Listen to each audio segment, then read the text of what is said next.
জয় গুরু। সবাইকে লাটিগোপাল চ্যানেলে অনেক অনেক স্বাগত জানাই। গুরুদেবকে প্রণাম জানিয়ে, মাতা পিতাকে প্রণাম জানিয়ে আজকের এই ভিডিওটা শুরু করব। আজকে পাঠ করব না, কিছু কথাই বলার আছে। আর মূল পাঠে আসার আগে শ্রী শ্রী রাম ঠাকুরের শ্রীচরণ কমলে সশ্রদ্ধ প্রণাম জানিয়ে আজকের এই পাঠ শুরু করব। আপনারা এই ভিডিওর হেডিংয়ে বা থাম্বনেলে বা টাইটেলে দেখেছেন যে এটাই হচ্ছে সেই বাড়ি।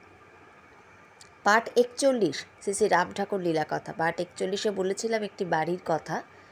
আর ওই ভিডিওতে ওখানে আমার বাবার অডিও রেকর্ডিংটা ছিল, অডিও ছিল, বাবাই বলেছিলেন কথাগুলো। তো বাবা কলেজে যখন পড়তেন, রাজ কলেজে যখন পড়তেন বর্ধমানের আর কি, আমরা তো বর্ধমানেই এত বছর থাকতাম, বর্ধমান শহরে। তো বাবারও পড়াশোনা, স্কুল কলেজ সব কিছু ওখানে, আর আমারও সবটাই ওখানে। আমিও বর্ধমান ইউনিভার্সিটি থেকেই পাশ করেছি। তো বাবা যখন ওই রাজ কলেজে পড়তেন তখন ওখানে ছোট নীলপুর, বর্ধমান শহরে ছোট নীলপুর বলে একটি জায়গা আছে, তার থেকে একটু ভেতরের দিকে এগিয়ে গিয়ে একটি বাড়িতে ওই শ্রী শ্রী ঠাকুরের যে শ্রীপট, সেই শ্রীপটে মালা দেখা যাচ্ছিল। আর বাবা যেটা বলেছিল যে একটা মনে হচ্ছে ঠাকুরের পেছনে শ্রী রাধা গোবিন্দ রয়েছেন, এরকম একটা দেখা যাচ্ছে আবছা আর কি।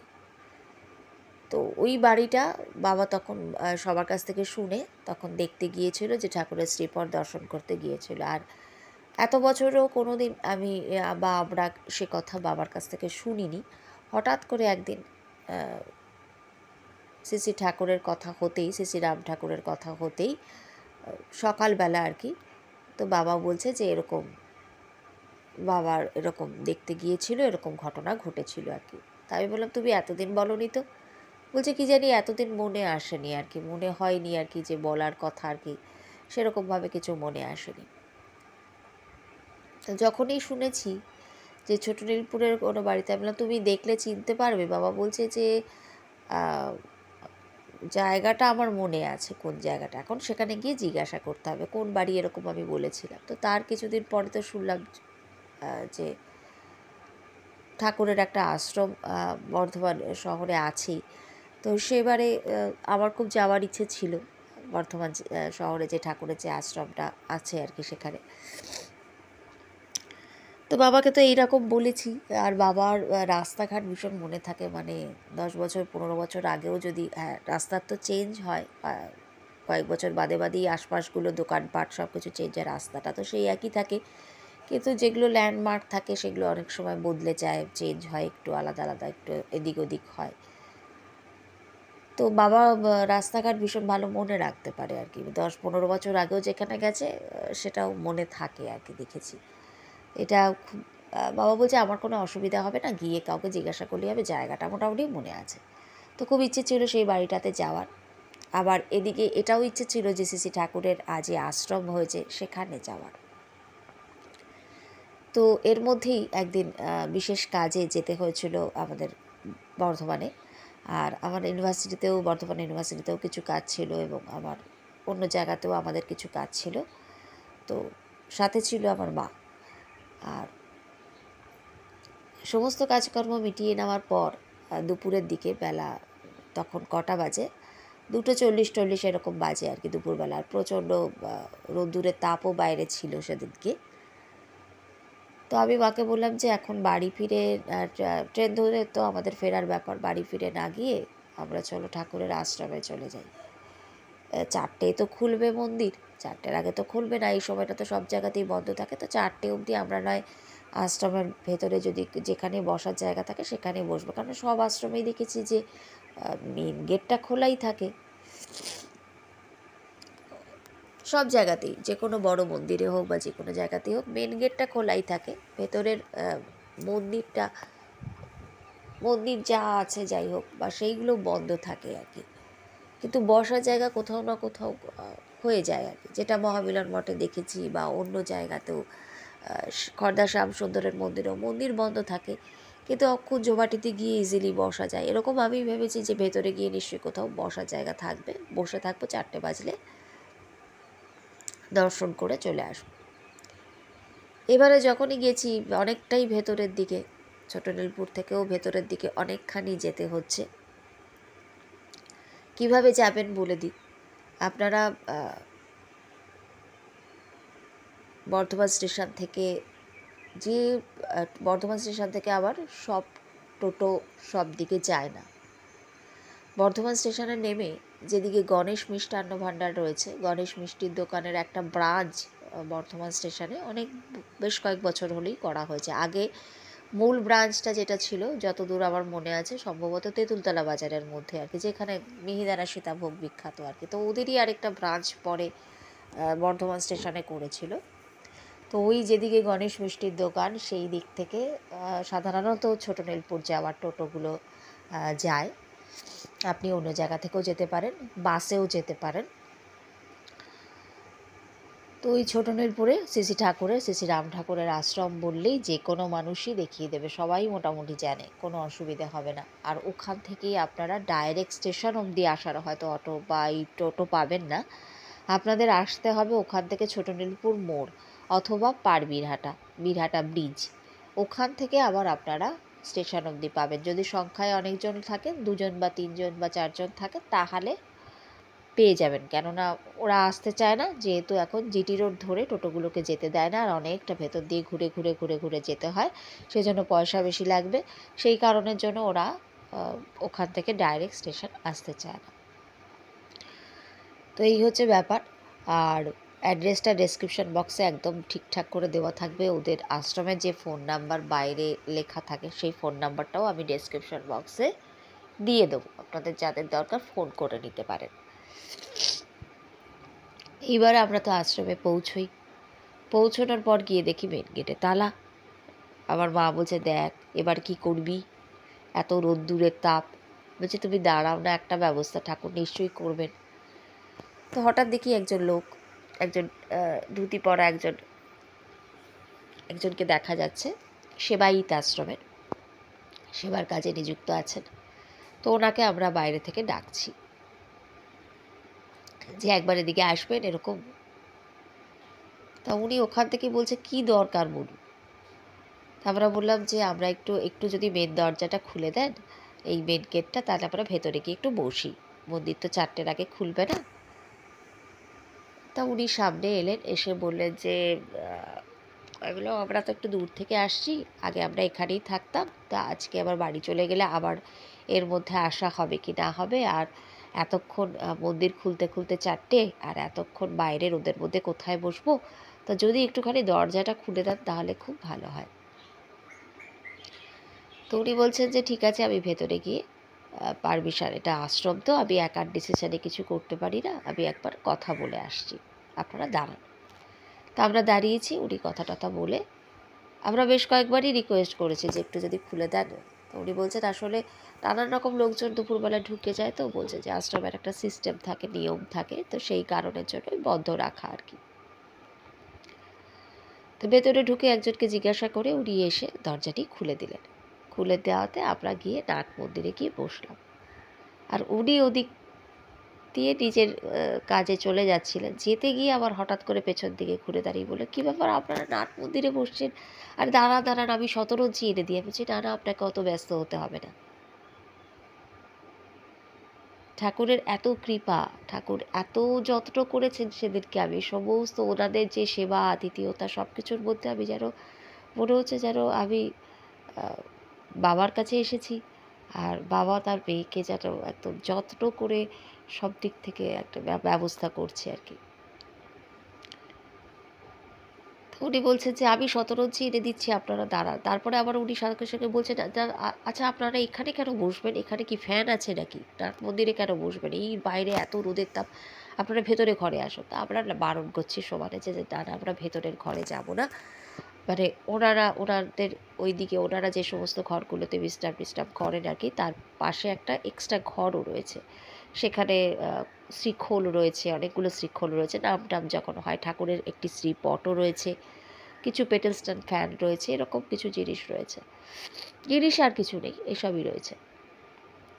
তো উনি বলছে, না বাইরে প্রচণ্ড রোদের তাপ, আরে আপনারা আমার কথা শুনবেন তো, এসে এখানে ঘরে এসে বসুন। তা উনি বারবার জোর করছেন বলে আমি মাকে বললাম, মা চলো। তা আমরা গিয়ে ঘরে গিয়ে বসবো কি, ওনাদের আতিথেয়তা দেখে যাচ্ছি।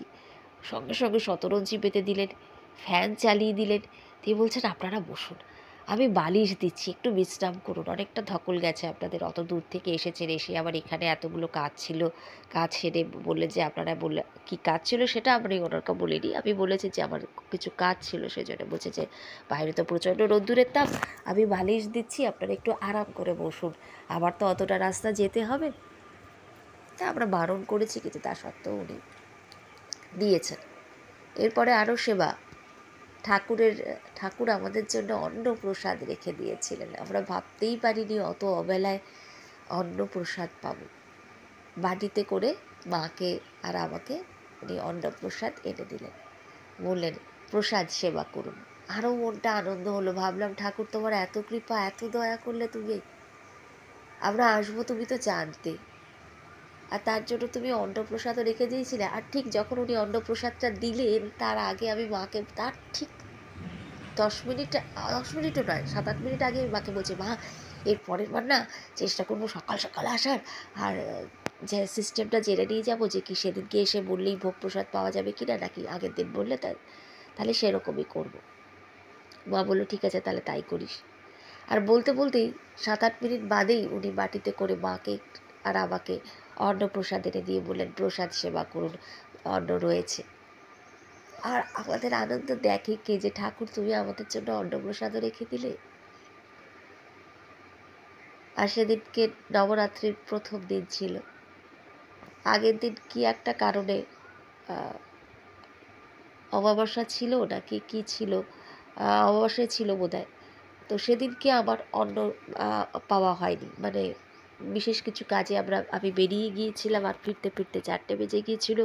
আর আমার মা যেহেতু অমাবস্যার দিনে অন্ন গ্রহণ করে না, তো অমাবস্যা পূর্ণিমা এগুলোতে, তো সেই কারণের জন্য আমি মাকে বারণ করেছিলাম যে মা আর তাহলে অন্নের ব্যবস্থা করতেই হবে না, রুটি বা ইত্যাদি কিছু করে নিলেই হবে, কেননা আমার ফিরতে অনেক বেলা হবে।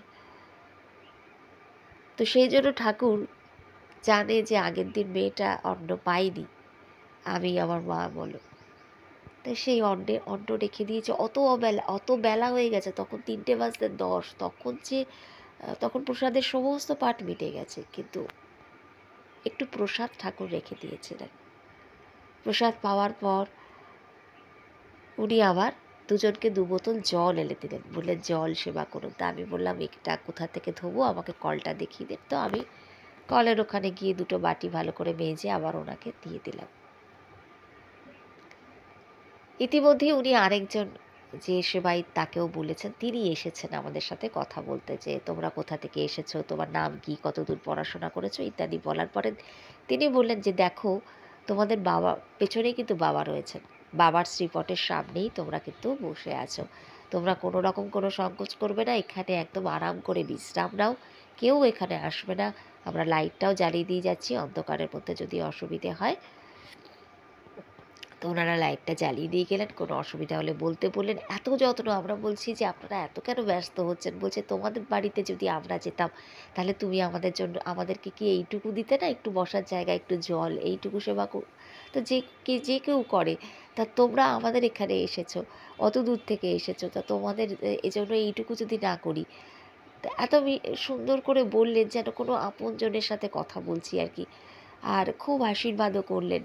আমি বললাম যে এরকম আমি তো ঠাকুরের কথা পাঠ করি, তা আমার অনেক দিনের ইচ্ছে ছিল এখানে আসার, আর এসে যে অন্নপ্রসাদ পাবো বা প্রসাদ পাবো এটা তো ভাবিনি, ঠাকুর আমাদের জন্য যে প্রসাদ রেখে দিয়েছেন, উনি বললেন যে সবটাই তার কৃপা, তিনি চেয়েছেন বলেই আজকে তোমরা প্রসাদ পেয়েছো। আর এই এত অবেলায় এই সময়টাতে কি হয়, যখনই প্রসাদ পাওয়া হয়ে যায় তখন ওই যে সেবায়িত আমাদের দরজা খুলে দিয়েছিলেন তিনি বললেন এরা সব, আরও যারা থাকে তারা সব ওই ভাত ঘুম হয় না একটা, তো মানে খাওয়া দাওয়ার পরে তারা প্রসাদ নেওয়ার পরে তারা ঘুমিয়ে পড়ে, ওই সময়টা বাইরে কেউ বড় একটা থাকে না, আর এই রোদ্দুরের দিনে তো থাকেই না। বলছে যে আজকে কিছু কাজ ছিল, আমিও কিছু কাজ করছিলাম, তো এরা সেই জন্যই মানে সবাই মানে জেগেছিলাম আর কি, না হলে এরা এতক্ষণে ঘুমিয়ে কাঁদা, বাইরে থেকে ডাকলেও শোনা যেত না। তো এই হচ্ছে ঠাকুরের কৃপা। যদি বাইরে কাউকে দেখতে না পেতাম তাহলে তো ঢুকতেই পারতাম না, ওই 1 ঘন্টা বাইরে ঠাটা রোদে বসে থাকতে হতো।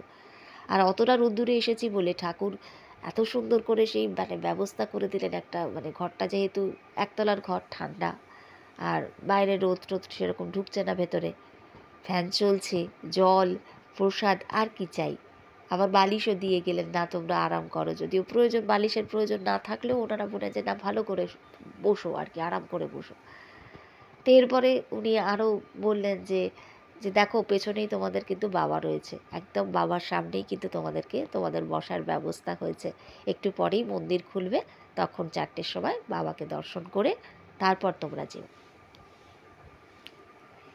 ইতিমধ্যে মা, যিনি দরজাটি খুলেছেন, তাকে বলেছিলেন যে ওর বাবা এরকম এসেছিল কলেজে যখন পড়তো, একটি বাড়িতে ঠাকুরের শ্রীপটে মালা দেখা যাচ্ছিল, আর পেছন থেকে আবছা রাধা গোবিন্দও দেখতে পেয়েছিলেন উনি। তো সেই সেবায়িত তখন মানে যিনি ছিলেন সেই দাদা তখন বলছেন যে এটাই তো সেই বাড়ি, এই সেই বাড়ি। আমরা শুনে আমাদের কি বলবো, এত আনন্দ হচ্ছে যে ঠাকুর একসঙ্গে দুটো ইচ্ছে পূর্ণ করলেন, সেই বাড়িটাতেও আসার ইচ্ছে ছিল, বলছে এটাই এইখানেই সেই বাড়ি ছিল, সেখানেই আশ্রম হয়েছে, পরবর্তীকালে মহন্ত মহারাজা অনুমতি দিয়েছেন, দেওয়ার পরে এখানে এই জায়গাটা আরেকটু বোধহয় নিয়ে যাই হোক আশ্রম হয়েছে, এটা এইখানেই ওই বাড়ি ছিল। ওই ঠাকুরের যে মন্দিরটা, যে মন্দির আপনারা ভিডিওতে দর্শন করছেন, ঠিক সেই মন্দিরের ওই নিচের দিকটা করে আর কি, একতলার দিকে মন্দিরের দিকে ঘুরে দাঁড়ালে ডান হাতের দিকটাতে বোটারা বলছেন যে ওইখানেই ঘর ছিল। তো পরবর্তীকালে এই পুরো কনস্ট্রাকশান হয়েছে, সব কিছু হয়েছে, এবং এখনও ওখানে কিছু কাজ মনে হচ্ছে, দেখে বাইরে থেকে দেখে মনে হলো হচ্ছে আর কি, আন্ডার কনস্ট্রাকশান আছে। তখন সেদিনকে কাজ চলছিল না, কিন্তু হচ্ছে। যাই হোক, বড় নাট মন্দির রয়েছে, আর এত অপূর্ব পরিবেশটা খুব ভালো লেগেছে আমার। আর ওনাদের আতিথেয়তার তো কোনো তুলনাই নেই, যেন মনে হচ্ছে নিজের বাড়িতে এসেছি। এরকম যে ঠাকুর ব্যবস্থা করবেন সেটা ভাবতেই পারিনি। তারপর 4টে বাজতে বাজতেই ওনারা মন্দির খুলে দিলেন, আমরা উপরে উঠলাম, ঠাকুরকে দেখে আরও আনন্দ হলো। আমি বললাম ঠাকুর খুব আনন্দ হয়েছে আমরা রোদে ঘুরে এত আজকে ক্লান্ত বা কষ্ট হচ্ছিল বলে তুমি এরকম একটা সুন্দর ব্যবস্থা করে দিলে, আমাদের যেন সব ক্লান্তি ধুয়ে মুছে গেল একদম, আর কোনো অসুবিধেই হচ্ছিল না। আর ঠাকুরের সামনে আমরা কিছুক্ষণ বসলাম, মা একটু বসে জপ করছিল, আমি একটু নাম করছিলাম ঠাকুরের ওই শ্রীপট যেখানে মন্দিরের মধ্যে রয়েছে সেটা, মানে সেখানে প্রদক্ষিণ করতে করতে আমি উচ্চস্বরে নাম করছিলাম, কেননা ঠাকুর একদম ফাঁকা রেখেছিলেন, বিকেল হয়ে গেছে কিন্তু ওখানে কেউ নেই, এমনকি সেবায়িত দাদারা যারা ছিলেন তারাও ওখানে নেই, কেউ ওঠেনি ওখানে, শুধু ঠাকুর, আমি আর মা, আর কেউ ছিল না। সেবায়িত দাদারাও সব নিচে, ওদিকে এদিকে সিঁড়ি দিয়ে তো আমরা উপরে উঠে এসেছি, আর সেবায়িত দাদারা সব তখন নিচেই ছিলেন, ওনারাও ওখানে ওঠেননি। তো আমরা আবার কবে আসবো না আসবো, ঠাকুর ওই জন্য বললেন, মানে ঠাকুর ওই জন্য এই ব্যবস্থা করে দিলেন যে ঠাকুরের সামনে যাতে আমরা একা থাকতে পারি, মন খুলে যাতে ঠাকুরকে সব কিছু বলতে পারি। তো আমি নাম করতে করতে প্রদক্ষিণ করছিলাম, আর ওখানেই দেখলাম যে পাহাড়তলি আশ্রম, ঠাকুরের পাহাড়তলি আশ্রমে যে কামধেনু মাতা ছিল, সেই কামধেনু মাতার একটা ছবি রয়েছে, আমি ভিডিওতে দিয়ে দিয়েছি, একটু অস্পষ্ট হয়তো আপনাদের লাগতে পারে। তো ওই ছবিটা থেকেই আমি ছবি তুলে নিয়েছিলাম। তো সব মিলিয়ে অপূর্ব লাগলো। ঠাকুরের ওখানে যতক্ষণ বসেছিলাম ততক্ষণ আমি আর মা কেউ আসেনি। আমরা যখন ফিরে যাচ্ছি তখন একটি ছেলে আর একটি মেয়ে এলো, দেখলাম অল্প বয়সী, ওরা নিচে নাট মন্দিরেই বসেছিল। আরও আশ্চর্য ব্যাপার, আমরা যখন চলে যাচ্ছি তখন নিচে নামার পরে একজন ছিলেন, ওনাকে আমি একটুখানি, যেহেতু আমি কিছু নিয়ে যাইনি পুজো, তো কিছু অর্পণ করে দিয়ে এলাম, বললাম আগামীকাল ঠাকুরের সেবার জন্য আর কি। তো তখন বলতে গিয়ে আমি জিজ্ঞাসা করলাম যে আপনি এই আশ্রমের সম্বন্ধে কিছু বলুন না, এখানে ভোগ পাওয়ার কীরকম কী ব্যবস্থা। বললো দেখুন, এখানে আগের দিন ফোন করে বলে দিলেই ভালো হয়, 151 টাকা করে সেবা, মানে ভোগ সেবার জন্য অর্পণ করতে হয়, আর আগের দিন ফোন করে বলে দিলে আমরা ব্যবস্থা করে রাখি, আর দিনের দিন এলে প্রসাদ যদি থাকে তাহলে পাবেন, এই আর কি ব্যবস্থা, থাকলে আমরা দিয়ে দিই, আর না থাকলে আর হয় না। আর আগের দিন হলে নিশ্চয়ই, তবে অনেকে ফোন করে বলে তারপরে আসে না, এটাতে খুব অসুবিধা হয়, কিন্তু তবুও যদি আপনারা আগের দিন ফোন করে বলেন তাহলে সব ব্যবস্থা থাকবে আর কি। এই হচ্ছে ওখানকার নিয়ম। আর সকালের দিকে মোটামুটি ওই 11টার মধ্যে তো আসতেই হয় আর কি, এসে পড়লে পরে অসুবিধে হয় না। 12টার সময় বোধহয় শ্রীমন্দির বন্ধ হয়ে যায়। আমার পরিচিত একজন এসেছিলেন, তিনি বললেন যে 12টায় মন্দির বন্ধ হয়ে গেছিলো, কিন্তু তিনি বলে আসেননি বোধহয়, এমনিই এসেছিলেন। কিন্তু প্রসাদ সেদিনকে ঠাকুর পর্যাপ্ত পরিমাণে রেখে দিয়েছিলেন, উনি দুপুরের সেবা ওখানে প্রসাদ সেবা করেছিলেন, কোনো অসুবিধে হয়নি আর কি। এবারে আমরা যখন বাড়ি চলে যাচ্ছি, আর উনিও বললেন যে এই আশ্রমের এই মন্দিরের নিচে ঠিক ডান হাত করে ওইখানেই ওই ঘর ছিল, আর আমি এতদিন কৈবল্যধাম আশ্রমে ছিলাম, যার সাথে পরে কথা বললাম। আগে যারা ছিলেন তাদের সঙ্গে আর তখন দেখা হয়নি, তারা ভেতরে নিজেদের কাজে ব্যস্ত ছিলেন। আর ইনি এনাকে জিজ্ঞাসা করাতে ইনি বললেন আমি কৈবল্যধাম আশ্রমে ছিলাম, তো কয়েক বছর হলো আমি এখানে, কিছুদিন হলো এখানে এসেছি আর কি। তো এখন এখানে আছি আর কি। আগে ওখানে ছিলাম, ওখানে তো প্রচুর ভক্ত সমাগম হয়, মোটামুটি 200-250 জনের মতন প্রসাদ পাবার মতন ব্যবস্থা হয়ে যায় ওখানে। তো এখানে তো সবে সবে হচ্ছে সব কিছু, তো এখানে অল্প করেই আয়োজন করা হয়। কেউ যে ভক্তরা আসবে জানলে বা উৎসবের সময় তখন একটু বেশি করে করা হয়। এবারে যখন বাড়ি ফিরে যাচ্ছি, যিনি কৈবল্যধাম আশ্রম থেকে এসেছেন উনিও আবার বাইরে বেরিয়ে এসে দাঁড়ালেন, যেন আমার পুরো এরকমই মনে হচ্ছিল যে আমরা যখন কারোর বাড়িতে যাই, কোনো আত্মীয় স্বজনের বাড়িতে, খুব বা অন্তরের সঙ্গে টান রয়েছে এরকম কারোর বাড়িতে যদি যাই, তাহলে তারা যেমন দরজায় এসে দাঁড়ায়, কোনো আশ্রমে গিয়ে যে এটা হতে পারে এটা তো ভাবাই যায় না। তিনি বাইরে এসে দাঁড়ালেন, আমরা ঠিকমতো টোটো পাচ্ছি কিনা দেখুন, আপনারা এখানে দাঁড়ান, এখান থেকে ফেরার টোটো পেয়ে যাবেন, একটা না স্টেশন অবধি তো যেতে চায় না, উনিও তাই বললেন। তা টোটো ডেকে দিলেন। আমরা সত্যি করেই আমার মনে হচ্ছিল যেন পুরো ব্যবস্থাটা ঠাকুর হাতে ধরে করে দিলেন, যাতে আমাদের কোনো অসুবিধে না হয়। লাস্টে আমার চোখে জলই এসে গেল। আমি বললাম যে ঠাকুর, মানে উনি যখন বাইরে বেরিয়ে এলেন, আমরা টোটো ধরবো বলে দাঁড়িয়ে রইলেন, পুরো আমরা টোটোয় ওঠা অবধি উনি দাঁড়িয়ে রইলেন। আর ঠিক মনে হলো যেন কোনো নিজের বাড়িতে, নিজের কারুর বাড়িতে এসেছি, আর সেখান থেকে বাড়িতে যাওয়ার সময় যেমন আত্মীয় স্বজনরা বাইরে দাঁড়িয়ে থাকে শেষ অবধি যতক্ষণ দেখা যায়, তো এটাও যেন সেরকম হলো। তো ঠাকুরকে বারবার বলে প্রণাম করে যে ঠাকুর তুমি আবার নিয়ে এসো। তো মায়েরও খুব আনন্দ হয়েছে, মা বলছে আজকে যে এরম হঠাৎ করে তুই বলবি আর ঠাকুরের যে এরম কৃপা হবে আমিও তো ভাবিনি আর কি। তো যাই হোক, অনেক কথা হয়তো বলে ফেললাম। আপনারা সবাই যে ধৈর্য ধরে এতগুলো কথা শুনলেন সেজন্য অনেক অনেক ধন্যবাদ সবাইকে। অনেক অনেক ধন্যবাদ। সবাই ভালো থাকুন। জয় গুরু, জয় গুরু, জয় গুরু, জয় রাম, জয় রাম, জয় গোবিন্দ।